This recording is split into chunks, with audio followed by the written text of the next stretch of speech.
ஸ்ரீ கர்க சம்ஹிதை பிருந்தாவன காண்டத்தின் 7ஆம் அத்தியாயம். பிரம்மதேவரால் பசுக்கள், கன்றுகள் மற்றும் ஆயர் சிறுவர்கள் கடத்தப்படுதல். ஸ்ரீ நாரத மாமுனிவர் கூறுகிறார், அரசரே, இப்போது கடவுள் பகவான் ஸ்ரீ கிருஷ்ணரின் இன்னொரு பொழுதுபோக்கை கேளுங்கள். இந்த பொழுதுபோக்கு அவரது குழந்தை பருவத்திலிருந்தே தொடங்குகிறது. ஆனால் அவர் இளமை பருவத்தை அடைந்த பிறகு அது வெளிப்பட்டது.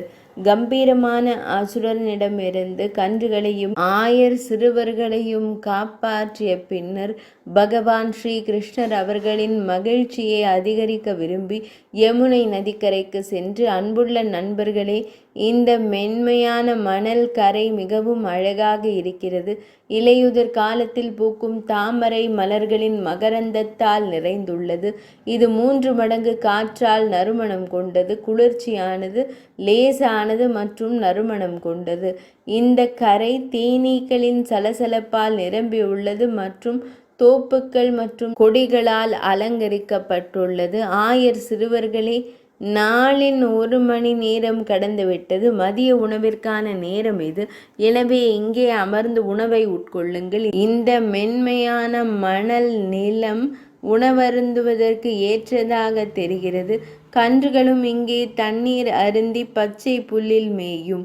பகவான் ஸ்ரீ கிருஷ்ணரிடமிருந்து இதனை கேட்ட ஆயர் சிறுவர்கள், அப்படியே ஆகட்டும் கண்ணா என்றனர். அவர்கள் அனைவரும் யமுனை நதியின் கரையில் உணவருந்த அமர்ந்தனர். பின்னர் உணவில்லாமல் இருந்த அந்த குழந்தைகள் பகவான் ஸ்ரீ கிருஷ்ணரின் செவிகளில், நமக்கு உணவருந்த எதுவும் இல்லை, நாம் என்ன செய்ய வேண்டும்? நந்தகாவ் வெகு தொலைவில் உள்ளது, எனவே நாம் கன்றுகளுடன் புறப்படுவோம் என்று செவிகளில் கூறினர். இதனை கேட்ட பகவான் ஸ்ரீ கிருஷ்ணர், அன்புள்ள நண்பர்களே, துக்கப்படாதீர்கள். நான் அனைவருக்கும் விடாமுயற்சியுடன் உணவளிப்பேன். எனவே என்னை நம்பி நிம்மதியாக இருங்கள் என்றார். இதனை கேட்டு ஆயர் சிறுவர்கள் பகவான் ஸ்ரீ கிருஷ்ணரின் அருகில் அமைதியாய் அமர்ந்தனர். மற்ற குழந்தைகள் தங்கள் தட்டுக்களை திறந்து பகவான் ஸ்ரீ கிருஷ்ணருடன் உணவருந்த தொடங்கினர். பகவான் ஸ்ரீ கிருஷ்ணர் ஒரு அரசவை நடத்தினார். அவரை சுற்றி ஆயர் சிறுவர்கள் கூட்டம் கூடியிருந்தது. அனைத்து ஆயர் சிறுவர்களும் அவரை சுற்றி அமர்ந்தனர். அவர்கள் பல வண்ண ஆடைகளை அணிந்திருந்தனர். மஞ்சள் நிற ஆடை அணிந்த கிருஷ்ணர் அவர்களிடையே அமர்ந்தார். விதேகா, அந்த நேரத்தில் ஆயர் சிறுவர்களால் சூழப்பட்ட பகவான் ஸ்ரீ கிருஷ்ணரின் அழகு தேவர்கள் சூழப்பட்ட தேவேந்திரனின் அழகை போல இருந்தது. அது இதழ்களால் சூழப்பட்ட தங்க தாமரையின் குங்குமப்பூ நிற உள்பகுதி போல இருந்தது. சில குழந்தைகள் மலர்கள், சில மொட்டுக்கள், சில இலைகள், சில பழங்கள், சில தங்கள் கைகள், சில கற்கள் மற்றும் சில கிளைகள் ஆகியவற்றை உட்கொள்ள பாத்திரங்களாக பயன்படுத்தினர். குழந்தைகளில் ஒருவர் விரைவாக ஒரு துண்டை எடுத்து பகவான் ஸ்ரீ கிருஷ்ணரின் வாக்கினில் வைத்தார். பகவான் ஸ்ரீ கிருஷ்ணரும் அதை வாங்கி அனைவரையும் கண்டு, சகோதரரே, மற்ற குழந்தைகள் அவர்களின் சுவையான உணவுகளை ருசிக்கட்டும், சுவை குறித்து எனக்கு தெரியாது என்றார். குழந்தைகள் அப்படியே ஆகட்டும் என்று கூறி உணவு துண்டுகளை எடுத்து மற்ற குழந்தைகளுக்கு கொடுத்தார்கள். அவர்களும் அந்த துண்டை உட்கொண்டு ஒருவருக்கொருவர் அதே வழியில் புன்னகைத்தனர். சுபலா மீண்டும் பகவான் ஸ்ரீஹரியின் வாயில் ஒரு துண்டை வைத்தான். ஆனால் பகவான் ஸ்ரீ கிருஷ்ணர் ஒரு சிறிய துண்டை எடுத்து புன்னகைக்கத் தொடங்கினார். இந்த வழியில் துண்டை உட்கொண்ட அனைவரும் வெடித்துச் சிரித்தனர்.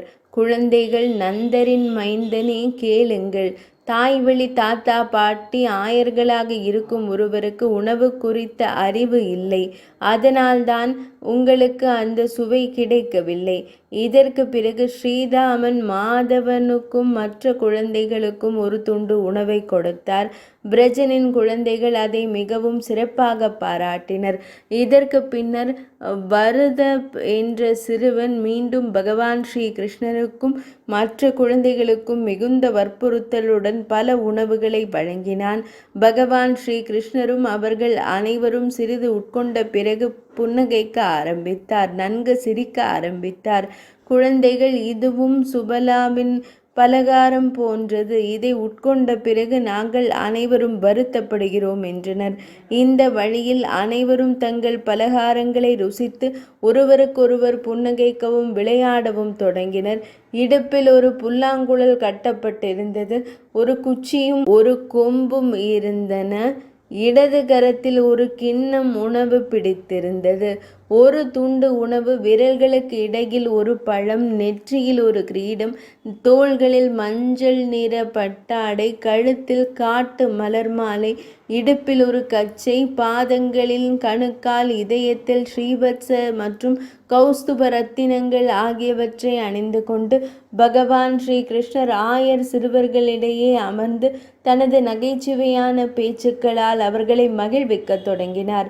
இவ்வாறு தியாக அனுபவிப்பாளரான பகவான் ஸ்ரீஹரி உணவருந்த தொடங்கினார். கடவுள்களும் மனிதர்களும் ஆச்சரியத்துடன் கண்டார்கள்.